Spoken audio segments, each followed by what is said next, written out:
It's that time of the year. Leaves are turning burnt orange in color and falling to the ground. Well, at least they are in the northern hemisphere, not so much along the equator where I live, but that's why I needed to add some autumn vibes into my space. And it feels like the right time to light this gorgeous pumpkin spice candle and crochet some rustic looking pumpkins. This pattern is super easy to make, and you can make any size pumpkin you want to. Hello, crochet creators. My name is Candice, and welcome to my channel, Forest Feather Fashion. I'm using this super beautiful homespun yarn. The colors are very autumn, and then I will be doubling it up with this orange milk cotton yarn to give it a bit more color and texture.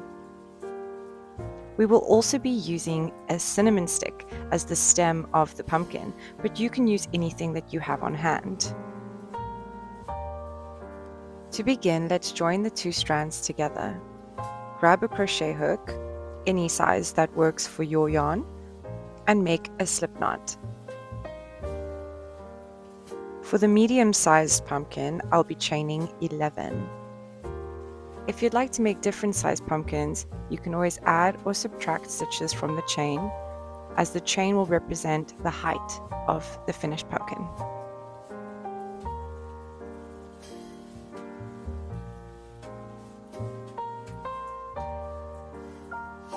Now you can turn your chain, yarn over, and insert a half double crochet into the back loop of the chain. So you'll insert your hook, pull up a loop, then you'll have 3 loops on your hook, yarn over, and pull through all 3 loops. So again, we'll yarn over, insert our hook into the next back loop, pull up a loop, yarn over, and pull through all 3 loops. Continue making half double crochets along your chain.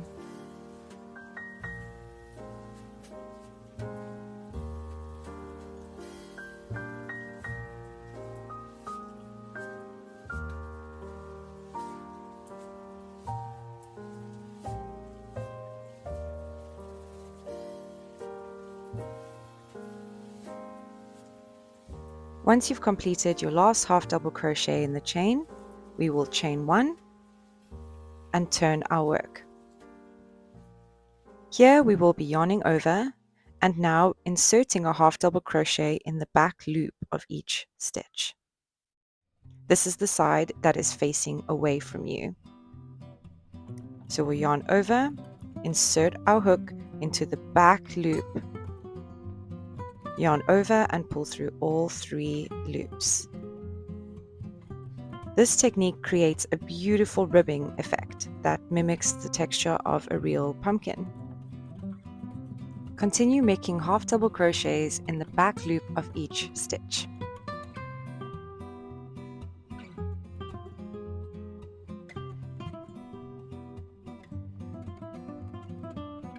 Once you've completed row 2, we will chain 1, turn our work, and continue making half double crochets in the back loops only.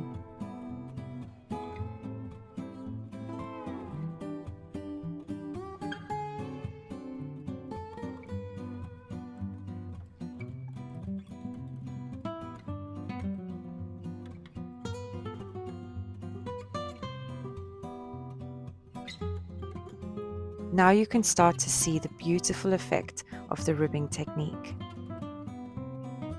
We will be continuing rows until the length is about 3 times the height. So we don't need to count our rows, but to check, take one corner and fold it down, and then fold in half again. Mine goes a little over, so I need to crochet another 1 or 2 rows to make my work 3 times as long as the height.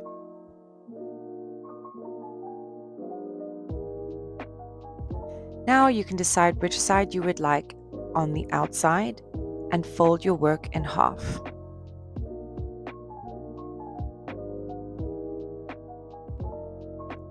We'll be inserting our hook through both loops on both sides and we'll make a slip knot. So we'll yarn over and pull through all the loops. This also gives a little ridge which camouflages really well into the ribbing. Continue slip stitching all the way down the side.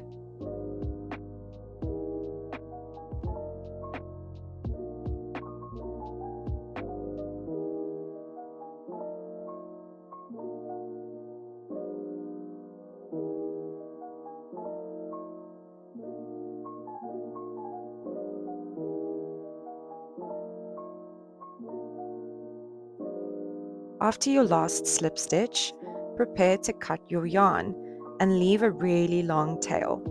Leave more than you think you might need, as we will be gathering in both sides and running the tail over the ridges along the sides of the pumpkin. Insert your yarn onto a yarn needle and weave the needle through every second stitch or so.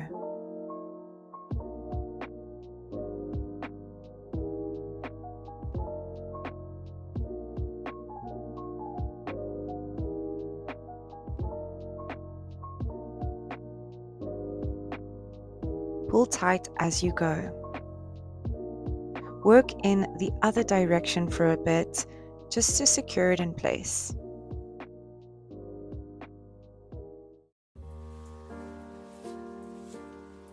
Once the bottom of the pumpkin is secure, you can turn this around and start to add your stuffing. Don't stress if you don't have stuffing. I didn't, and used scraps of material to bulk up my pumpkins.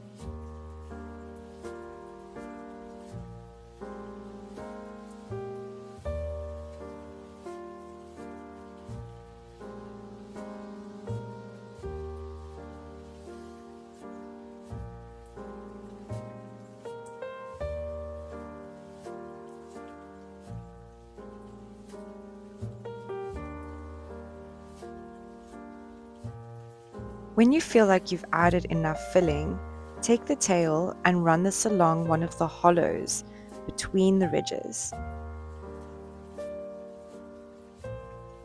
Insert your yarn needle and start weaving between every 2 or so stitches to gather in the top.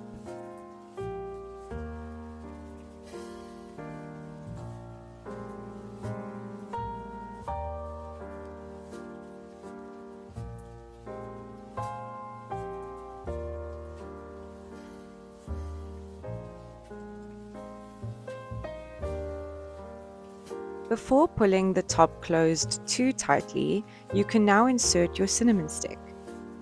Push that in and secure it a little bit more by doing some stitches around the stem.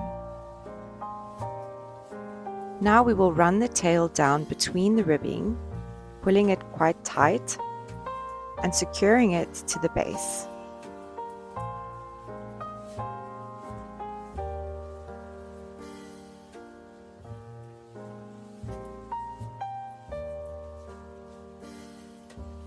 Run the tail up in the next ribbing hollow and secure to the top.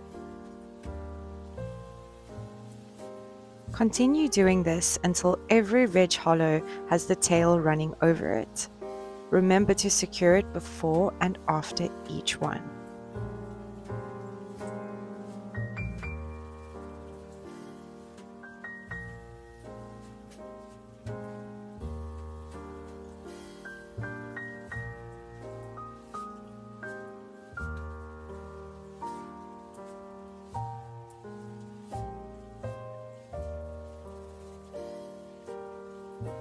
I've made sure to secure my tail at the base, and then you can cut your yarn and admire your rustic autumn pumpkin. I've had so much fun making these pumpkins, and I hope you did too. If you've decided to make them, you can tag me on Instagram at Forest Feather Fashion. Until next time, have a spooky, awesome October.